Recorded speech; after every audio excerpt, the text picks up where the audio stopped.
what I encourage people with is it's okay to be ambitious. It's okay to have a dream, but focus on the good that you want to do through that dream and not exactly how it's supposed to play out.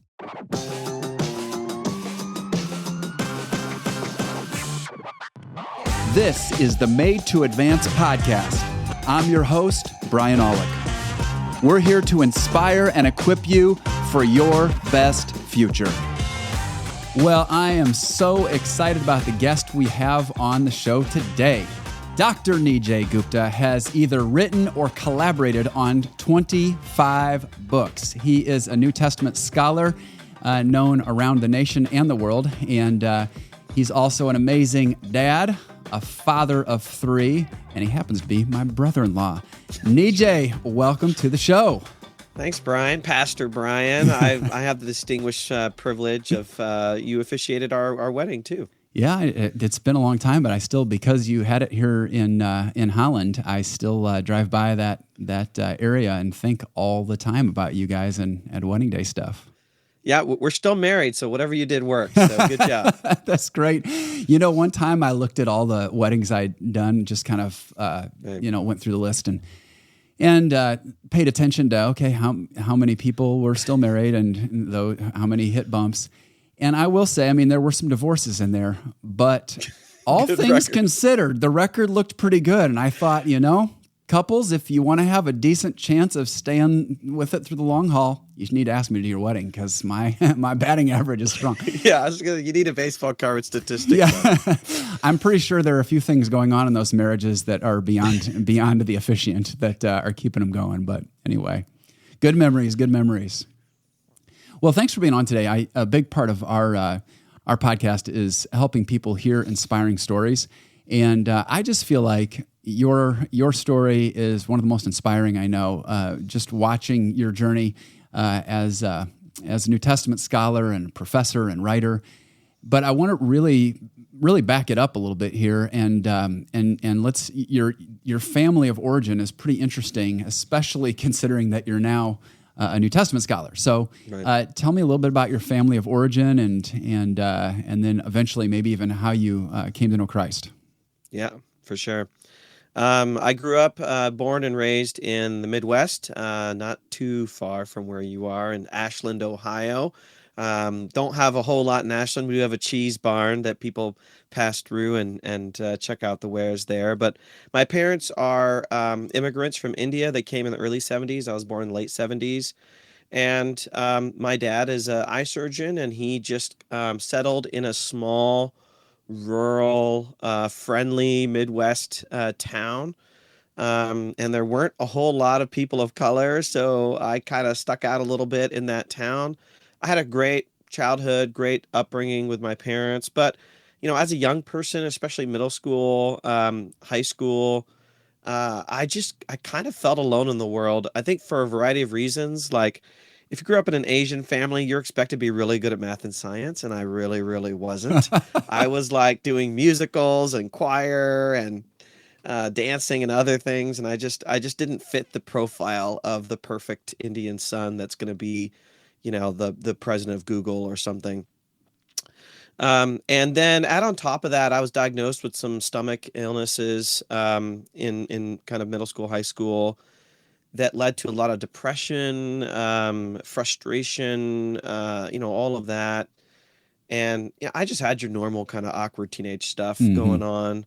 But I think I just really, I would have, if I could go back, I would probably kind of diagnose myself as suffering from depression in those younger years. Kind of a normal struggle that I have, but it was pretty severe back then.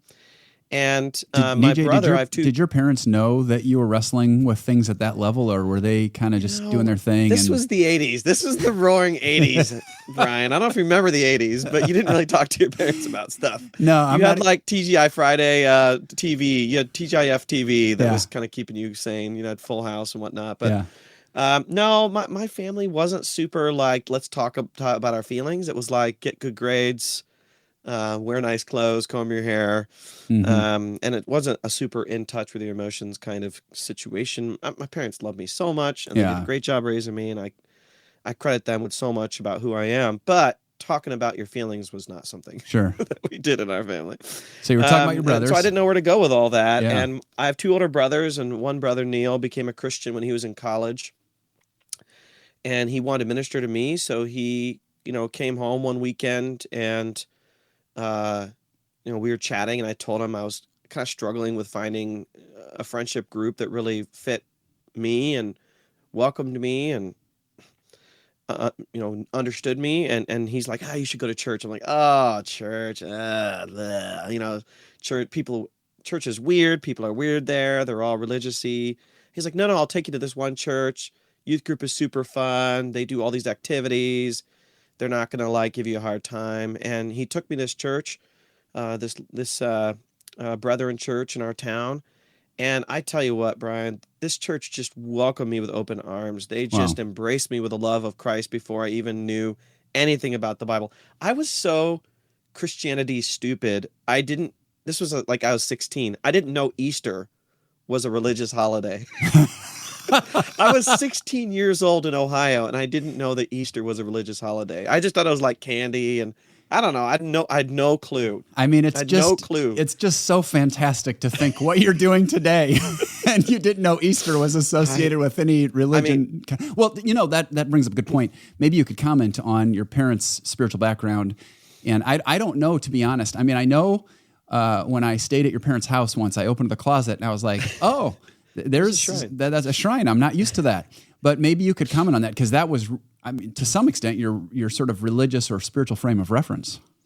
Yeah. I probably should mention that. Yeah, my parents are Hindu. They're still Hindu. And in many ways, it's sort of just woven into the fabric of what it means to be Indian in most of India. And so they have, those values and celebrations, and my mom does her prayers every day. My dad is more nominal, but he would say he's Hindu.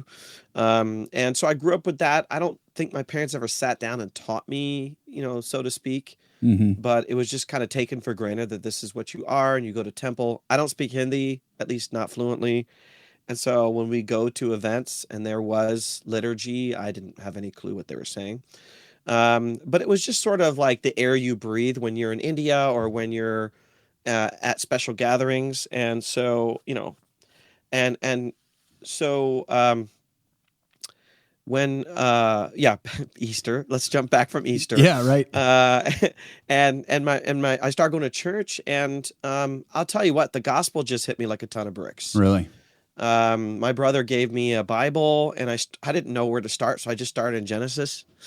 And I know that can be the wrong thing to do, because you might get to Leviticus eventually and give up. But I tell you what, Genesis started to open up sin in my life and help me understand what sin is. Wow. And that sin was holding me back from who I should be and who I realized that God wanted me to be. And I just felt alone in some of my bad habits or sins. And then now this started to give language and background and a context for it, and also hope, and also God. And then I remember going to a retreat, youth group retreat, and the sermon was about the unconditional adoption and love of God. And I was just sold. I was just like, okay, I was like this, balloon floating up into space with no way of finding any grounding. And like a magnet, God just pulled me in and just gave me a home, and gave me, I think of Colossians where Paul says, you're hidden with Christ. I was tucked in, into this, weighted blanket with Jesus, in this new context. And everything just came together. I mean, it just, from day one, I was just like, this is it. This is me. This is what I was made for. I was going to church like 5 times a week. I was singing in the church choir. I was a 16-year-old. Now, Brian, you know me personally. I got so hungry for the Bible. There is a seminary that's almost across the street from me, Ashland Seminary. As a 16-year-old, so you have young kids, I have young kids. As a 16-year-old, I went to the seminary and I said, can I have a library card? and I checked out like 10 books a week. Boy, if that doesn't bode for what were things to come, I don't know what does. That's amazing. And I didn't know anything about theologians, but I was reading like Dallas Willard, Max Lucado, Jerry Bridges, Warren Wiersbe, like the classics, C.S. Lewis. I was 16. What a great start! I have a 17-year-old. Yeah. If my 17-year-old or 16-year-old, when he was 16, came home with a stack of 10 books from the seminary library, I'd be like, "You're messing with me right now." Yeah, it's I'd be April looking Fools. for cameras. I don't even know what. So, how did your parents react as Neil comes to know Christ and as you do? I mean, that's are they like, "Oh, you're in America now"? So what? I mean, yeah. There was a mixture. I mean, my dad was like, I think he was overall happy that I found a passion and that I was finding fulfillment, because I think they knew I was just kind of an awkward kid and I didn't hang out with other kids very much prior to knowing Christ, and I just didn't feel at home in my life. Mm-hmm. I think they kind of sensed that, like, he needs to get out of the house and hang out with some people.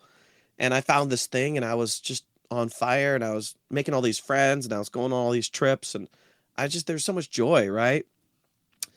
I think there's also the feeling that like maybe I was rejecting my Indianness because I was rejecting Hinduism. I mean, I think, there came some times in high school where we'd have to go to some religious event, Hindu religious event, and I just said no, so I'm not going.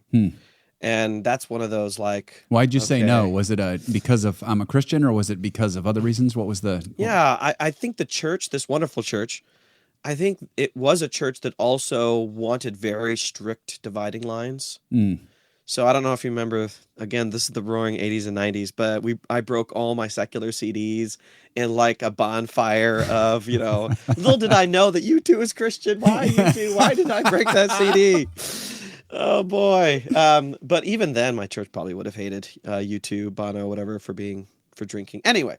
So I think I would have been judged by my church or judged by some people in my church for, I wasn't, anyway, we weren't allowed to, we weren't supposed to use playing cards and dances and all that. Like this is all a little bit more conservative church as far as culturally speaking.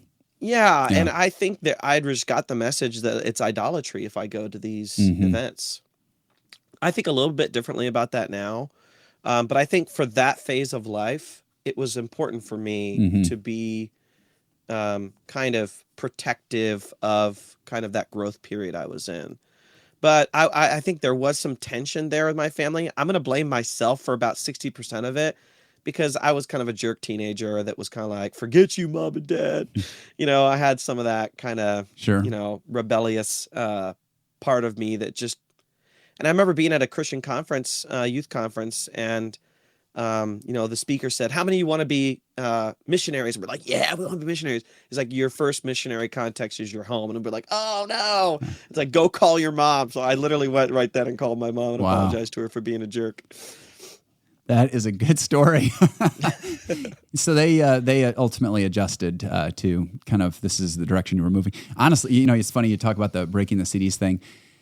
And while that may have been a thing for a season where people are doing, there are days where I see folks come to know Christ, and I wish that there were a little bit more of that reaction. So it's funny. I mean, everything can be overdone, I suppose, but sometimes I feel like there's a high level of comfort with some things that maybe we shouldn't have a high level of comfort with once we come to know Christ. And so, I don't know. It's tough. I'm not. I think some CD breaking every now and again, maybe not such a bad thing. So you're now you gotta like throw your iPhone in the bonfire. Yeah, that's gonna be a little more risky. Very expensive sacrifice.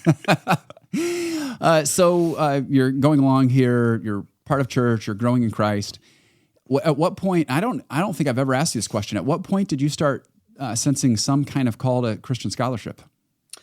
Yeah, I wanted, as a senior in high school. Again, I was in a more conservative church, and the hardcore teens went to Moody Bible Institute or Grace College. Those were the two in our area. And so I want to go to Moody Bible Institute. And my parents caught wind of this, and they were irate. They were like, this is crazy. You need to get a real education, a real job. And so they encouraged me to go to school where my brother went, which is Miami University of Ohio, and get a regular education. So I did. I was involved with Campus Crusade for Christ, and it's kind of like you want to do the thing career-wise that you're in. So like when I was in high school, I wanted to be a youth pastor. Mm-hmm. When I was in college, I wanted to be a campus minister. But I think what was a big turning point in college was I had really vocational uncertainty. I don't know if you know this, but I had like a secret desire to be a singer. That I did not know that. That didn't come to pass. Yeah. But well, in a professional sense, but I've heard you sing, and also when you sing with your daughter, and it's pretty amazing. So yeah, it lives on in my children for sure. Yeah. But I in college, this is a state school. We had to take a language for College of Arts Science, and I just wanted to try something different. So I took classical Greek, which is like the Greek of Herodotus and Plato and whatnot. And it's also similar to New Testament Greek. So I thought, I could read the Bible. And I tell you what, it was just like, this is my favorite thing in the world. No is kidding. To translate Greek. I just loved it. Even the non-biblical side of it, I just loved it. But then once I started studying the New Testament in Greek, loved it too. And at the same time, I was involved with campus ministries, and I know you have some experience in that as well.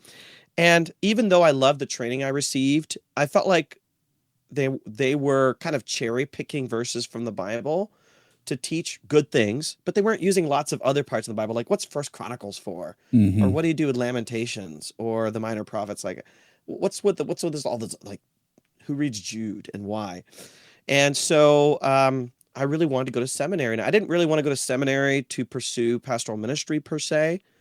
I didn't know if that was really going to fit me perfectly, but I really just wanted to study the Bible and theology. So I ended up going to Gordon Conwell. Again, not certain, maybe doing campus ministry, wasn't sure, maybe being a missionary.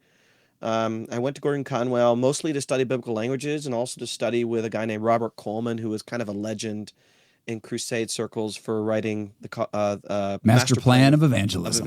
Yeah. Little booklet. And in seminary, I got a chance to. So in seminary, I really enjoyed it. And Nijay, if I could interrupt, you're going to seminary at this point. You don't feel like pastoral ministry is the thing. And do you feel like scholarship, I could see being a professor or something like that? Or is this more, hey, I just know I really love this, so I'm moving in the direction of my passions to explore more, learn more, and just kind of see where it takes me? I honestly don't know exactly what I was thinking. I think when I started seminary, I was still thinking like campus ministry. Okay. And I just wanted to know more about the Bible. But as I ventured through seminary more, I just realized that like I feel very comfortable and I feel very tuned in to the academy. But I knew that God wasn't calling me to be academy facing. What's that mean, academy facing? That my job is going to primarily talk to and with other scholars. Okay. So even though I loved the academy, I also loved the church. And so eventually I decided, okay, my ideal would be to be in the academy, but church facing. So it's like, do I write an academic article that's read by 20 people that changes scholarship? Or do I write a book about ministry or about the Bible for pastors? That's kind of what I mean. And my favorite scholars were Gordon Fee and N.T. Wright, Scott McKnight, these people that are very church facing. Right. And really, they and both and in many ways. I mean, they're very church facing, but they've figured out how to do both. Now, before you go on, I want to just make a couple quick observations because part of what I think is helpful as our listeners are listening to your story is just point out a couple things. So one, all the way back when you were checking out those books, I really believe that Parker Palmer wrote a little book called "Let Your Life Speak." And he talks about these clues that show up along the way and just paying attention to those little clues in your life for what they might be saying about your future. You've got this clue early on when you're checking out these books, and I don't know if you realized how unusual this was, but that was a big clue. When I was a teenager, I was having Bible studies at my house, and when I was in college, we'd come home for the summer, and we had 40, 50 kids coming into our basement for massive Bible studies. I wish somebody would have told me, hey, that's kind of abnormal in a good way, because it's a clue to where you're called. So, and then even further, just as you got along in your journey, so you're moving in the direction of your passions. You take a step towards seminary, and even there, you're like, hey, I have a desire, and you're so good with, as far as being more church facing, we'll say, you're just so good with like everyday people, but you knew that in your own heart, so you're paying attention to these little signs and indicators. And I think this is all a great example when any of us are trying to discern calling. So you're starting to process that now. Continue on. I may interrupt at times just to make observations. No, you're good. Yeah, that's wise. I didn't know I was unusual in high school because in college, I wasn't a very passionate student. I was studying speech communications, and I just did my classes, but I didn't take it very seriously. Sorry, Mom and Dad, if you're listening. I have a kid going to college, so I'm like, take it seriously. It's a lot of money. I didn't. I goofed off a lot. I played video games a lot. I just enjoyed college, but I can't say that I was a focused student. But you knew your heart came alive in that Greek class, and I think that's something to pay attention to. That is true. Yeah, that one class. That's it. That one class, yes. Yeah, I still have one class from my undergrad that I talk about in that same way. My heart came alive in that. Won't go into it. But so you're in seminary now. You're starting to think about, where's this going? When do you get to the place that you're like, okay, I want to be a professional Well, I got to scholar. mention, I met my wife, Amy, in seminary, and we fell in love. She was a seminary student, so I had to mention that. Love you, Amy. But as we discerned, a lot of it was my professors, because I kind of had a lot of insecurities because I don't think I'm the smartest kid around. And so I'm not, the one that's acing tests. I didn't do that great in college. I didn't do that great in high school. So it didn't immediately occur to me that I'm an ideal candidate to do a PhD and become a professor. Yeah. But I got a chance to TA, teaching assistant, for a couple of courses, including Greek. And number one, I had a passion. Number two, I had professors who would pull me aside and say, you have the chops for this. Wow. Like, if you really commit yourself to it, you could do this. You could do this. And number three, I had students affirm me. I was a TA for a group of students. I'm going to do a little bit of a brag here. Okay, Brian. I can handle it. I think your audience will appreciate that. One of my students was Tim Keller's son, Michael Keller. Come on. So That's he's one of my Greek students. Yeah. So. And I'm sure he would say today, everywhere he is in life is due to a certain credit. Nijay. He couldn't say Dr. Nijay at that time because you were not. Credit it to me. Yeah. No, I fear what I probably said back then. But I have a few of my students, some of them are older than me, that I keep in touch with. And they affirmed me, and they said, I ran into somebody a couple of years ago here in Portland. So it's been, 15 years since seminary, 20 years since seminary. And he actually said, you were my Greek TA. No kidding. And he's a pastor, and he's like, I loved it. I still remember it, and all that. So I got affirmed from students, which is a big deal. Mm-hmm. I think sometimes people don't understand the challenges of imposter syndrome that people of color face. I don't want to inflate it and say like I was persecuted or anything, but just when you look around and everybody isn't like you, or most people aren't like you, then there's no models for you, right? Yeah, so it's hard to see yourself in that space. Yeah, it's hard to see yourself in that space, and so you need an extra push to say you can actually do this. You will be really good at this. And so I kind of took a little bit of a leap of faith, and I applied to PhD programs in the United States. And I'll tell you what, and a lot of people don't know this about me, I got rejected to every single one of them. How did that feel? It was worse than a gut punch, because I had poured everything. As they say in sports, I left everything on the field. I tried to make my application as meticulous and perfect as possible. I didn't even get an interview, which is sort of the first stage for these programs. Nobody was interested. Wow. I applied to like 7 or 8 programs. I didn't get a bite. And I was devastated because I didn't really have a backup plan in my mind. I wasn't like, I'll just do this, I'll just, I felt like a loser, Yeah. honestly. Did you start questioning, is this really, this is where I'm supposed to go? And I know kind of how the story works out with your PhD, but I started panicking. I don't know if questioning is the right word, but I was panicking, which if you know me pretty well, is pretty normal to panic. But like, I started panicking, like, what do I do with my life? Like, where am I going to go in life? And the way I had been brought up and the way I had my personality is, if I don't have traction, I feel like I've lost at life. If I'm not like, if I don't have a title or if I don't have a position, then I can't possibly be someone of importance, something like that. Yeah. So these rejection letters are basically, they're not just, oh, I have to figure out what this means for my future. This is kind of an attack at your fundamental identity at this point. Yeah. I mean, I had spent 4 years in college and 4 years in seminary full time to get to a place where I could apply to a PhD program, and it was just no's across the board. It was just no. Doors closing in your face. All of them. And it's weird because you get these letters in the mail. This was before digital communication. You get these letters in the mail and you wait one by one. You get the letter and you kind of feel, is it thicker? Is it thinner? Thinner is a rejection. Thicker, and all this stuff. And it's just no. And then you think, okay, the next one, maybe the next one. And then it's all no's, and you think, oh my gosh, what could I have done wrong? Where do I go from here?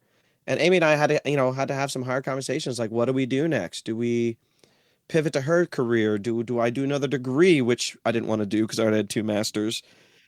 Do I pursue ministry? Like, what do I do? So, I think somewhat out of desperation, I said, I'm going to apply again to PhD programs, but I'm going to apply the programs in Europe because they're a little bit easier to get into. They're still very good. I mean, like, no one's going to, bat an eye at Cambridge and Oxford. Right. But they're, the big difference is, and I won't get into the details, is U.S. programs have money to give to students, and U.K. programs Americans pay. Okay. So that's why they're easy to get into. Yeah. Because they want our money. Yeah. So you do a pivot here, and now you're including some schools in Europe. Yeah, but I had to wait a year because of the cycle of application. So I had a dark 6 months while I was waiting to jump into the cycle again. And so I applied to a bunch of schools in England and Scotland, and I got in to a couple of places, and I ended up going to the University of Durham. And I went there for a few reasons. One is they had just legends that were there. Like N.T. Wright was the Bishop of Durham. James D.G. Dunn was a famous New Testament scholar, professor. John Barclay was the Lightfoot Professor of Divinity, which is kind of one of the biggest chairs, academic positions in New Testament in the world. And a second reason is it was a Harry Potter filming site, and this was the early 2000s, so that was kind of cool. But yeah, I don't know if you want to chat about that period, but well, I think I was just so excited to have a place to be. Right. And that was, I know, such a good run for you guys. And you had some, although even at that, if we really wanted to get granular, there were different challenges there. And I remember some of the, as I recall it, with, did they call it dissertation? Did they call it dissertation at Durham too? Thesis. Yeah, they call it doctoral thesis. Okay, doctoral thesis. I remember that being a bit of a journey with your advisors and such. And you kept persevering. Yeah. You end up coming out with your doctorate, so you've got the credentials that you would need to move forward in academia, and then it becomes trying to find a job, and we'll have to be careful here because I know in some ways that could be a saga by itself. But again, I think what I really hope our listeners will take away from this is the level of just one foot in front of the other. Yeah. So maybe you could just summarize a little bit of, I don't know if this is still true. Once a seminary professor told me, Brian, there are 168 PhDs for every one seminary job. I have no idea if that's accurate or not. He was the president of a seminary here close to us, and I just thought, even if it's half that, those are some terrible odds for getting a job. You picked the worst field ever, Nijay. What are you thinking? Well, I've overseen searches for positions at seminaries as a employee, and it's normal to get 150 to 200 applicants, and I'd say 100 of them have the basic qualifications, and then 30 or 40 of them are very good, and 10 of them would be, a fit. So then, there's just a lot of competition, and the challenge is they don't just happen all the time. It's like someone has to retire, and and higher ed is always in fluctuation. But I finished my PhD around the time of the Goldman Sachs stuff, and so that caused a lot of turmoil for higher ed, because a lot of these institutions have endowments that got hit. Oh, interesting. And so they were freezing hiring. They were saying, we're not going to hire for a couple of years. So the number of jobs plummeted in that time. So just a quick journey around the country. I had to patch together 1-year jobs. So I spent a year at Ashland Seminary in Ohio, my hometown, 2 years in Seattle Pacific University, 1 year Eastern University. My daughter got cancer at that point. We could talk about that later. 1 year in New York in Rochester, New York at Roberts Wesleyan College. And then finally I got a permanent job, about 8 years later in Portland, Oregon, or our area here at George Fox University. But I remember there was a time, actually, Brian, you might remember this story, where I think we were in Philadelphia. We had jumped around from job to job, and Amy and I had some conversations. We had 3 kids. I wasn't able to find jobs, and even the jobs I found were kind of underfunded. So we were living off little.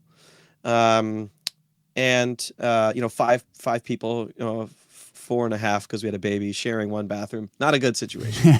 And I remember Amy saying, like, let's give it another year, and then you need to find another occupation. Could you imagine? And I literally started looking for jobs in marketing, because that was one of my endorsements for undergraduate. So we almost gave up. And that was hard, and it breaks you out of planning your own life, especially planning your own life in a certain way. There's your journey has no semblance of the dream journey that someone would think of there's going. And I remember those days of talking with you guys, and we were able to visit sometimes, but just the, you're hopscotching here around the country with a full family in tow, 4 jobs that don't pay well, all in the pursuit of a hope and a dream that you'll land something eventually. And on the one hand, I thought, oh my God, we would pray for you all the time, just for the strength to keep on going. But you have to ask the question that you guys were asking, which is this going to be sustainable? Because that's a lot of years to be going after a dream and not see the traction you're looking for at that point. And Amy, credit to her. She knew how much this meant to me. Like, this is my passion. This is my dream. And, I run into students now who say, should I do a PhD? And a lot of my colleagues say, tell them not to do a PhD. But I think of that little Nijay, right? The 2010, 2011, 2012 Nijay. And I think, like, what I tell students now is, it's like saying, I'm going to go to Nashville and be a singer. It's like, okay, just prepare people. Like, it's a gamble. You have like a 1 in 1,000 chance. But if you want to do it, let's move and let's do it. Like, let's pursue it. And I'm happy that Amy and others stood by me and said, okay, we're going to keep going until it's not possible to keep going. Yeah, it's amazing. And that does really speak to how important it is to have, obviously you've got this calling and conviction and dream in your own heart. That's a huge deal. But then to have a supportive community, and especially in your family, to go along for the journey when it's just not going to be an easy one. And whether it's pursuing the path you're on, or being a church planter, or founding an organization that's going to be a startup, it's going to be probably a rough ride. And everybody's journey is different. Sometimes you get to the other side a little bit sooner and other times not. When did you, for you're going through all this and you finally land the job in Portland that is more of like, okay, we can breathe here. This is more what we were hoping for. All this time, I remember, of course, for an academic, part of the deal is you got to be writing. I remember you you're just working so hard to articles, contributions to dictionaries, anything you can do to be writing. When did you have your first sense of, man, maybe I've arrived is not a great way to put it. I don't know a better way to put it. Okay. That you're a bona fide doing your thing person, scholar, writer. When did that point come? That's a good question. A lot of scholars, especially early career, feel insecure and shy is not the right word, but just this like insecurity, like is my writing any good? People are going to say nice things. They're your friends. Oh, look, you read a book, but like you just don't know, is this actually any good? Mm-hmm. And so I wrote some things early on my dissertation, which I would say probably isn't very good, but it passed. Yeah. And I wrote a few things early on. You know what? I had a little bit of a weird story because I started blogging during my PhD program, right when blogs started to take off. This was like 2006, 2007. And people really got into kind of a network of blogging and reading blogs and discussing. So I started to generate kind of an audience through blogging, mostly about biblical studies, about the Bible, about the academy. And I found kind of a community, and I got a lot of experience quickly writing because you're posting every week or sometimes every day. Mm-hmm. That's different than writing for the academy, and that's different than publishing a book. But I would say, first of all, writing is just something I just love to do. And I really process the world around me through writing. I'm currently writing an Advent devotional that's going to be published with a magazine. And it's just fun. Every day I write one devotional, and it's just part of my spirituality. I love writing. I love metaphors. I love pop culture references. I love all of that. But I would say it took about 5 or 6 years into my career. And a lot of it comes through opportunities of people taking a chance on you. Mike Bird is a New Testament scholar who took a chance on me early on and said, hey, I want you to write for this. He kind of took me under his wing. There's a guy named Todd Still who took a chance on me. I was kind of a no name, but he knew me personally. And, he said, hey, I want you to do this. So you kind of count on people, giving you a shot. Yeah. It's kind of like being an opening band for a great musician. Yeah. Like, give me a chance, see what I can do. Well, it's funny when you're talking about the blog thing. I mean, one, kudos to you because in a sense, you were an early adopter of a new technology.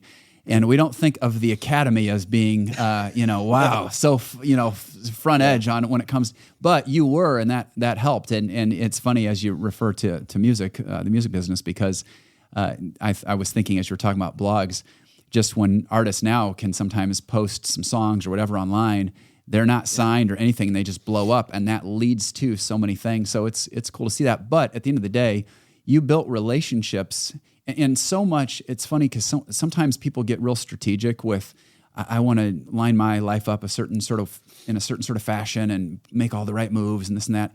So much comes down to relationship, investing in people, and then just things happen when you invest your life in people. And so what I hear you saying is you had some relationships with different people that then part of out of that relationship, they were willing to give you a chance to, give it a whirl. They probably were a little exposed too in that sense because you haven't proven yourself. You're not a name. So they're taking a risk and giving you a chance. I'm sure they calculated that risk. Like, we're not giving you a full book contract probably at this point, but maybe you're a contributor or something like that. So that's cool. So those folks helped you start to get some steam.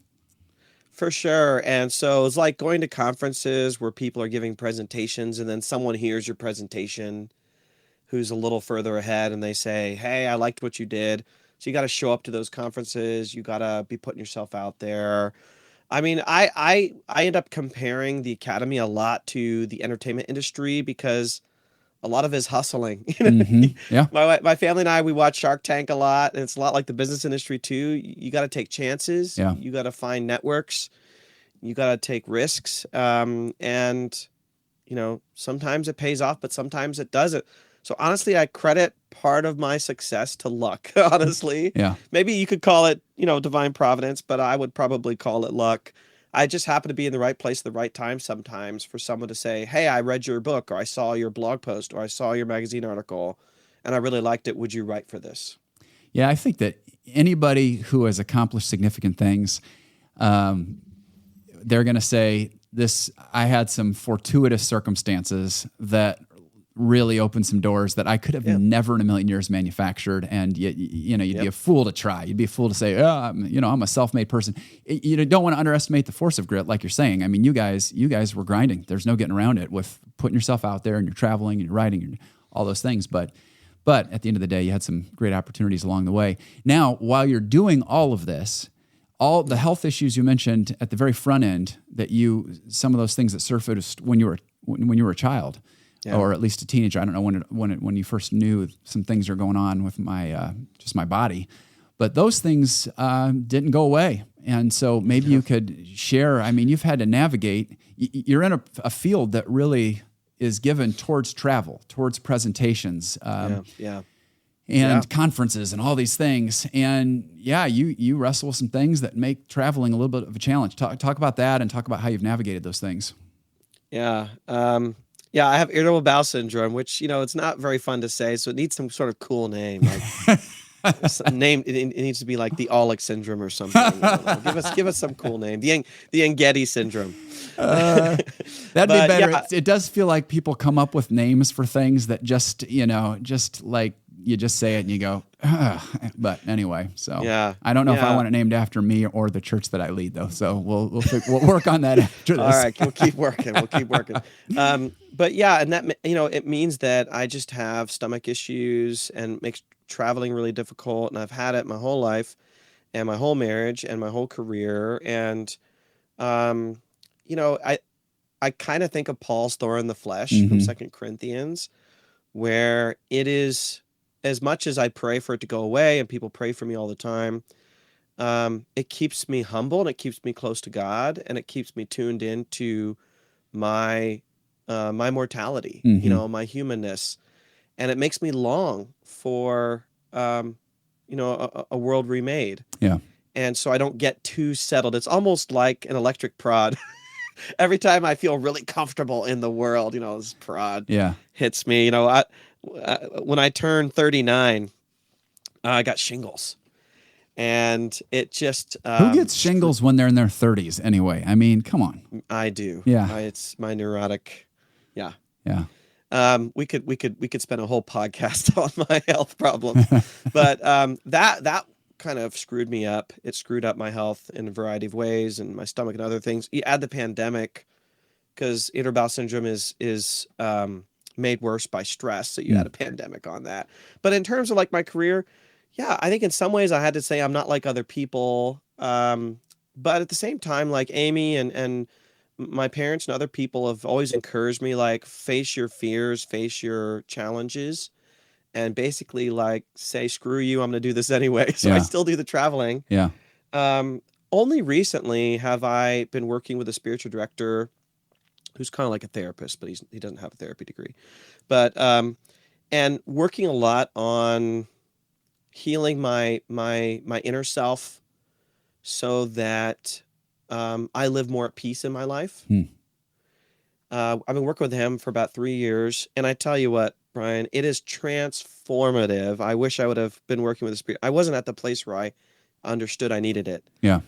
I had to crash and burn, which happened around the time of the pandemic. But and the crash and burn was just anxiety, and it's manifesting physically, and you're like, hey, I've got to figure something out here. Yeah, I had an incident, we don't have to get into it, where some people went after me on social media, and I know it shouldn't be a big deal, but with my personality, it was like death to me. And I just crashed and burned. And, a friend of mine was like, you need to see my spiritual director. You're going to love it. And I went. I kind of reluctantly went. But I tell you what, he started to root out things in my life in terms of what are my fears? What am I holding back from God? What am I holding back from myself? Just rooting out all this stuff spiritually, and tons of stuff in my life started to improve, including my health. And it led to me seeing the doctor more, seeing a dietitian, doing all this other stuff. Wow. I think one thing I learned about myself, this is turning into a therapy session, Brian. Well, one thing I learned, honestly, I was gonna. You're already going where I was gonna go question wise, and the thing is, for so many of us, in a sense, the biggest enemy is the person we're looking at in the mirror. Yeah. And we've got to do the hard work. We've got to ask, what are those things inside of us that are holding us back, our fears, our insecurities, all these different things. And so I appreciate you going there. I was going to ask if you would, but I know we're in sacred territory when we're talking about the journey that we've been on. So I appreciate that to the degree you're willing to share. I think it's going to be helpful for people to hear it. And it might not be that they might not face the very same things, but they could hear that and go, man, I need to go on a journey that's bigger than the one I'm on right now. Well, even if it's an encouragement to just open your life up to somebody, and it could be a family member, but it could be somebody completely different, like it is with me and my spiritual director. But we discovered kind of two things at the root of kind of what's holding me back. One is kind of an obsession with being known or being important. Mm-hmm. And I think that comes from just that little kid in Ohio trying to find his place in the world. Mm-hmm. And so, Morris, my spiritual director, said that I need to cultivate a spirituality of obscurity. I can't tell you how hard that is. That's basically saying I don't need to be seen and known by people. Wow. What's that look like practically? So there was a period of time where I pulled out of social media and I just didn't do the things I normally do to kind of like sing and dance and say, hey, look at me. I turned down speaking invitations. I just had to kind of reset my life and say, who am I without my followers? Who am I without social media? Who am I without speaking engagements, that sort of thing? That was really hard, and I'm still working on it. We still come together, and I'm like, I'm a wreck, and he helps me out. The second one is really about control, wanting to control things in my life, and being cynical or upset or angry or frustrated when things don't go the way I want them to. So I want this book contract and I didn't get it. Or why didn't I get invited to be a speaker at that conference? Or, and I want to control. I want to get in that PhD program. I didn't get in. Mm-hmm. I wanted this job. I didn't get it. And so my spiritual director, a big turning point in my life was relinquishment. Not controlling outcomes, but controlling my attitude and what direction I'm facing and facing God.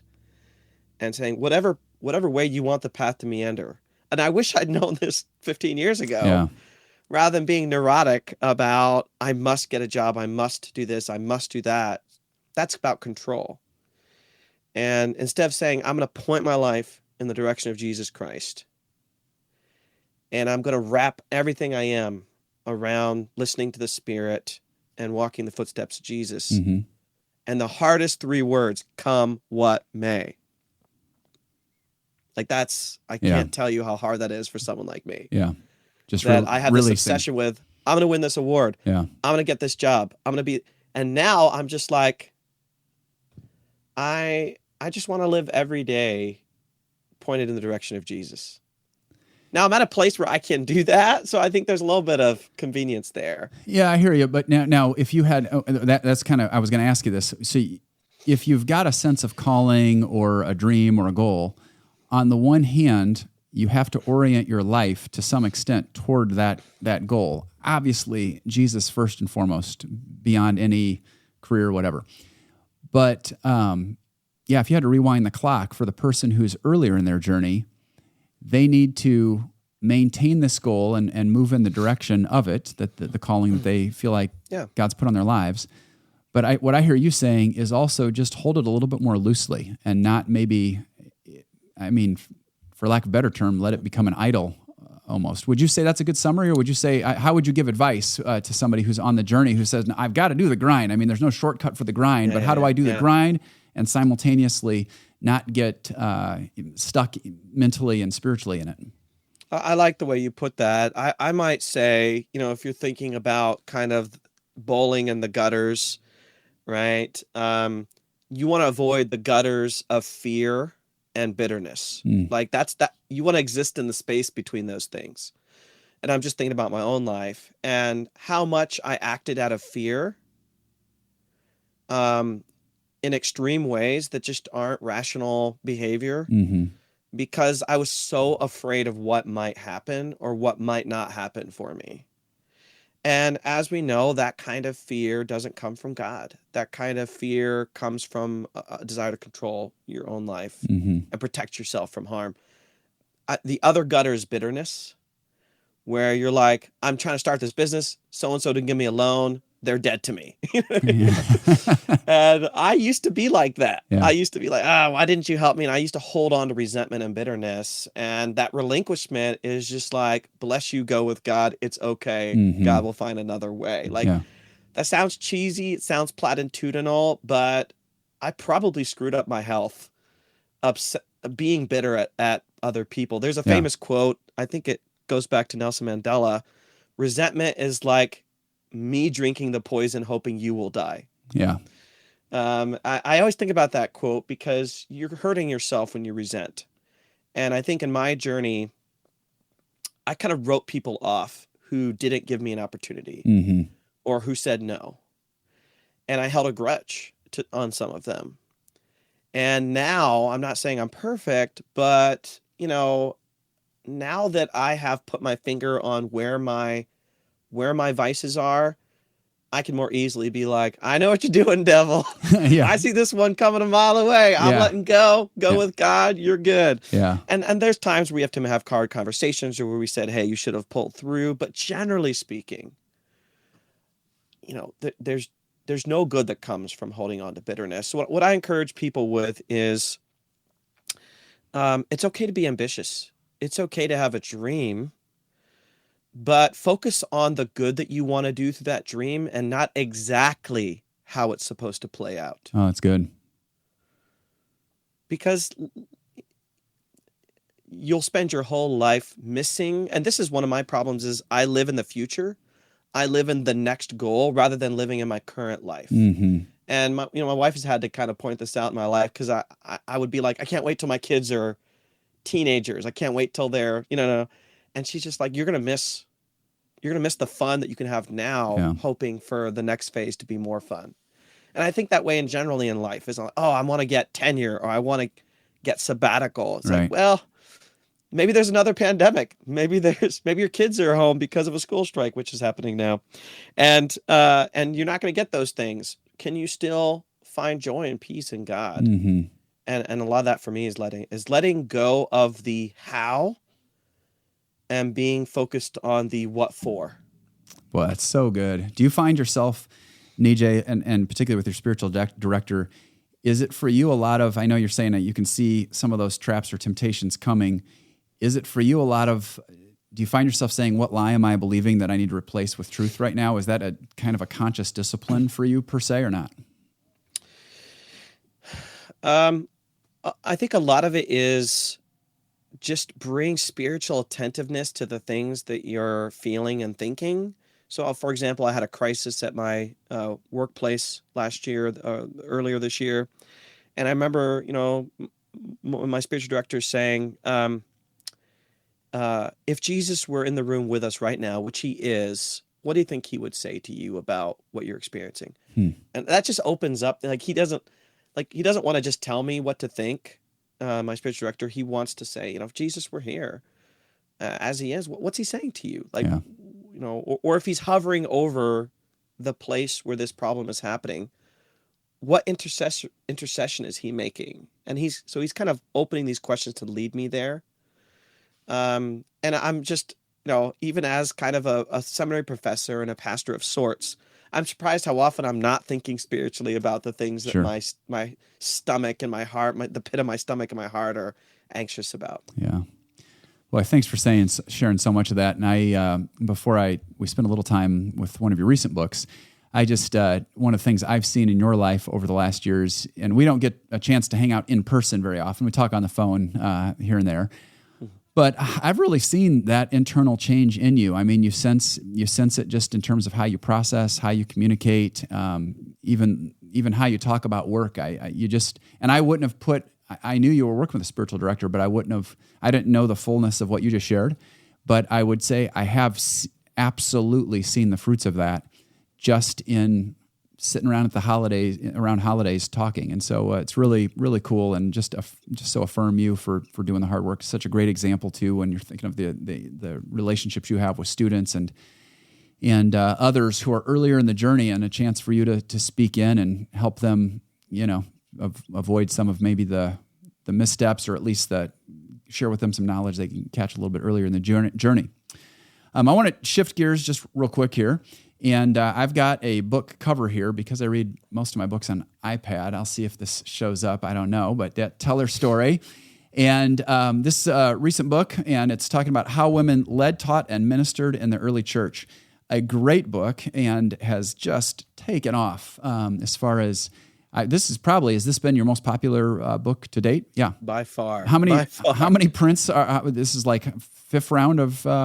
I think they stopped doing printings, and I think now they just do print on demand, because I think they stopped after 5 or 6. But it's one of those things where right time, right topic, right title. I didn't choose the title, the publisher did, but it's great. It just came together because we're living in a moment in the world that is very polarized, and there's just a lot of harm being done in society and in the church. And to hear a message of the way God works in sometimes ways that we aren't expecting, I think really caught on. And for women to see themselves in these biblical characters that are there, that are important, has been really powerful, I think. If you had to highlight, when I think of our podcast, Made to Advance, obviously, I mean, my heart is that everybody would advance into whatever the next step is for them in Christ.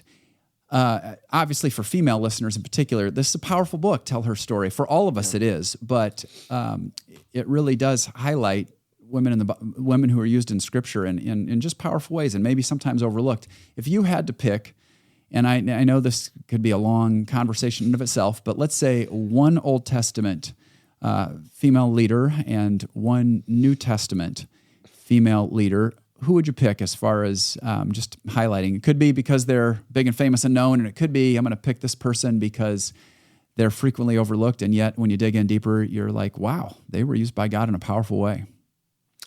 Yeah, Old Testament, it's easy. It's in my book. Deborah, who was one of the judges in the period after the patriarchs and before the monarchy. And the reason I love Deborah is because, this is a patriarchal world where men are in charge, generally speaking. You have Samson, you have Gideon, you have just a history of the patriarchs like Abraham, Jacob, and Isaac and Joseph and so forth. And God calls Deborah in one of Israel's darkest periods. I mean, some of the things repeated in Judges is everyone that was right in their own eyes, everyone did evil in the eyes of the Lord. And so this is just, I kind of joke that this is Israel's zombie apocalypse. This is like fear, be afraid for your life because of how dark things are. And why Deborah? Like, this is a woman in a man's world. God makes her a prophet. She's the only judge at the time. And a judge isn't like Judge Judy with a gavel and a robe. A judge is, for all intents and purposes, the leader of Israel. She's called a mother in Israel, which is a way of saying she's leading the people of God according to Torah. And she leads the people into war with Barak, who's the military leader. And then there's this victory song that's sung about her, basically saying she did it right. God's on her side. And the way you know a judge is successful is they institute a series of years of peace, and she does. So you have these little, one scholar called these breakthrough moments where you catch glimpses of God's vision, not of women only leading, not of men only leading, but the beautiful thing about the Song of Deborah is that Deborah and Barak sing the song together. And this gives us a glimpse of how beautiful a church can be that has men and women that lead together, not unlike Brian and Christina Aulick. Oh, come on. The shout out Yeah, to that's the right. host. That's I right. love Drop it. that one.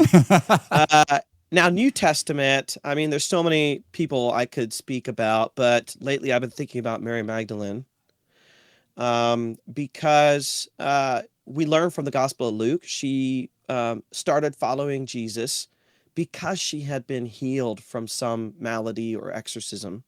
If you've watched The Chosen, there's a nice little Easter egg in there about that. But then something I find really powerful is I used to think that the Gospels focus on men. Like when Jesus went to Cheesecake Factory, he made a reservation for 13, like the 12 and Jesus. Yeah. And what we realize in the Gospel of Luke in particular is there were all these women that were there as well who were traveling with Jesus, learning from Jesus, but then also paying for his ministry out of their pockets, as he says in chapter 8, verses 1 to 3. But here's why I think Mary Magdalene's so interesting. At the very end of the Gospels,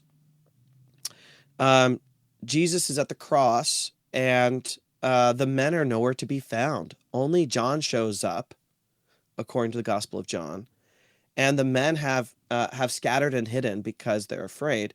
But the women show up, and Mary Magdalene is among them. And then Jesus dies, he gets buried, and then he raises from the dead, and the women go to the tomb. Mary Magdalene is there.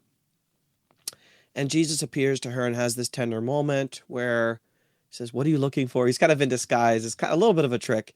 She thinks he's the gardener, and then he says, "Mary," whatever voice, like James Earl Jones or something, "Mary." And then she says, "Rabbi," and she's so excited, and then, "Don't hold on to me." And then he tells her to go preach to the other disciples, the male disciples. Here's what's really interesting about that. According to the Gospel of John, Peter and John had just seen the empty tomb. So why did Jesus appear to her instead of them? I think in some way he's saying, you're a part of this. You're important. In the Eastern tradition, she's called is apostolos, apostle to the apostles, or equal to the apostles. These moments of validating the faith and ministry and voice of women, believing women, it's right there in Scripture. It's not liberal theology. It's not making stuff up. Read the Gospel of John. It's pretty beautiful that Jesus is looking down and from heaven, and he says, skip him. I want to talk to her. And just to have this moment of recognition where she says, "Rabbi," and she holds on to him. She says, "Don't hold on to me, go." And Jesus could have appeared directly to the disciples, which he does later on. But to appear to her and then send her is to empower her faith. Yeah. What I want from churches, Brian, is I want women to know that they have great heroes that are just like them. And you have those in amazing women like Deborah and Mary Magdalene. Oh, that's so good. And that's what I love about your book is it's highlighting so many of those heroes. It's interesting. This comes back all the way back to when you were saying at seminary, you look around and it's tough to see yourself going in the direction of scholarship when you really don't see anybody that kind of looks like you doing that profession. And I think similarly, sometimes we overlook all these great heroes of faith that are women in the Scriptures. I think about Phoebe. You treat Phoebe in your book. One of my favorites is Lydia. I have an entrepreneurial streak in me, and there's Lydia, selling the purple cloth and then hosting a church at her home, and probably was a person of means. And so she's got this business. She's a church leader. She's visible. I mean, just incredible stories all throughout the New Testament. And I think we miss those sometimes. And again, any reader of this book is going to be encouraged, obviously. But I think particularly for female readers, there are just so many great heroes to look at and say, wow, what an influence they were leading. You've got another book coming out right now as part of, and you're going to have to help me with the commentary series, even though I will say on record right now, there it is. It's the Story of God Bible commentary. Yep, and Story it's God. Galatians. Yeah, I haven't ordered it yet, but I will, and I promise, because we have every volume that's been produced so far here at our church. There you go. Yeah, and we've got them, and we have a reference center that all of our teaching pastors and anybody else really can use here at Engedi, and that's one of the commentary series that we have, and so we're going to add your book to it. So thank you for that contribution in advance. How many are left? I mean, they're still working on it. So how many are left? There's a bunch. I think they're supposed to have 20 total, and maybe they've done like 12 or 13, so they have a bunch left. Okay, gotcha. Can't wait to collect use the it. whole set. It's like action figures and Matchbox cars. This is the nerds, pastoral nerds. Matchbox cars. You know what makes you such a great communicator, though? I mean, even using that reference, I remember when we had you out once to Engedi. This is so many years ago, and I was just cleaning out some old stuff, and I came across some of the handouts that you gave for when we did like a that was a long time ago. Study your 10 years like how ago, to study your Bible or whatever, and we had all these references we created. But it was so fun to watch you for hours teaching. But you have so many pop culture references in your teaching that people are just like right on the edge. I mean, I was watching it kind of standing back thinking, he's talking about Bible dictionaries and commentaries and, reading parallel versions of the text and all this. And people are just right there because you're such a great communicator, being able to have all of the academic side of things and then all of this pop culture nerd out that you can weave right in, and which is you'll amazing. appreciate this. I hide movie quotes in my books, and I don't reference them. So actually, in Tell Her Story, there's a couple of Hamilton references and a couple of references to The Office. So you'll have to be on the lookout for those. Nice. One of our producers in the room today is a huge Office nerd. I'm a fan, but Justin has been to, what is that? The Office Experience in DC, was it? Yeah. And did you know there's an Office Experience, Nijay? No. Well, No. clearly, you're I'm missing out. Yeah, I mean, we've got somebody here that's got a little bit more game in the office, but yeah, he's been there. It's an exact replica. Look it up online, the Office Experience, and I've seen pictures now because of Justin, and it's ridiculous. It's like is some of it original, Justin, or is it all like? Some of it is okay. Is some of it replica too? Okay, so it's a mixture of. But when you're in there, it looks exactly. Yeah, it's so cool. So yeah, I mean, you can put that on your bucket list, Nijay. When you line up a speaking engagement, tell them you can't wait to be there. You're there just because you believe in research. And then I've got make a little field trip here real quick to someplace equally deep, and just don't tell them where you're going. So I think that's a good plan. So you got that coming up. You've got a couple of podcasts you do. Maybe you could share those with us, and just kind of how we can, if people are interested in learning more about you or following your work, how would they best do that? Yeah, the main one is Slow Theology, which I co-host with a theologian named AJ Swoboda, who's an incredible pastor, thinker, a leader.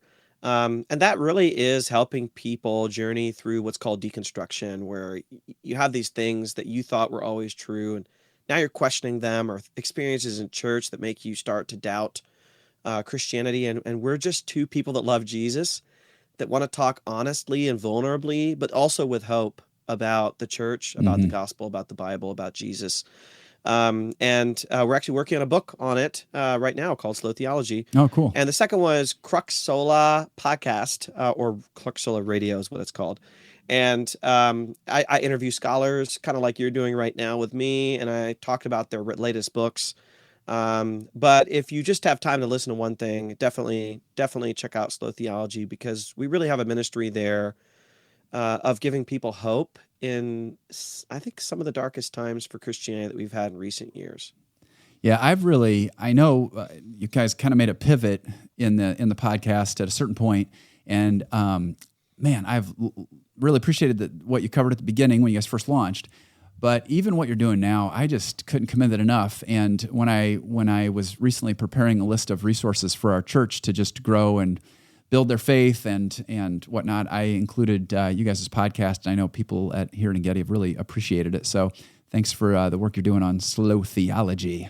Thank you. You've got Nijay Gupta and AJ Swoboda. I mean, just what more do you need? Nijay and AJ. Yeah, two J's. What do you need after that? I mean, you've got it all together. So Well, Nijay, thanks for taking the time today to join us. And again, man, I'm so grateful for you as a scholar, as a leader, as a brother-in-law that I can call or text at a moment's notice when I need book references, scholar references. I just so appreciate you're always there for me. I'm your dealer. I'm your scholarship dealer.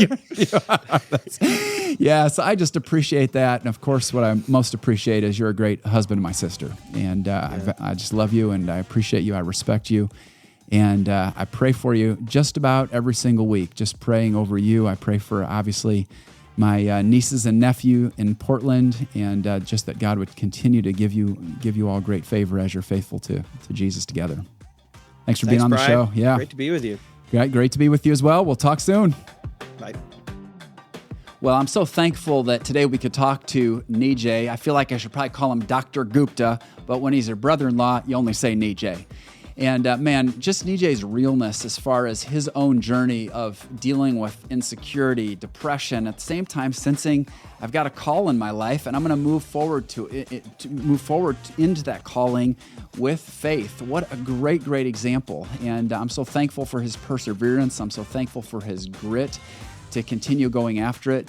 And then I'm thankful that even as he's at the point that many would say, you've arrived, he's doing some of this deep work inside him to say, what's going on inside of me that's producing fear, that's producing even some physical manifestations of some of those inward anxieties and challenges. So what a great example for all of us when it comes to our own leadership journeys, when it comes to our own journeys to live into everything that God's made us for. Hope you've enjoyed this conversation today. It's been a privilege to bring it to you. I want you to know this has been a production of Engedi Church. We're going to have more great conversations coming your way. If you can do us a favor, though, rate and review this podcast. Share it with your friends if it was encouraging to you. We want to help get the word out. And just remember, until next time, you were made to advance.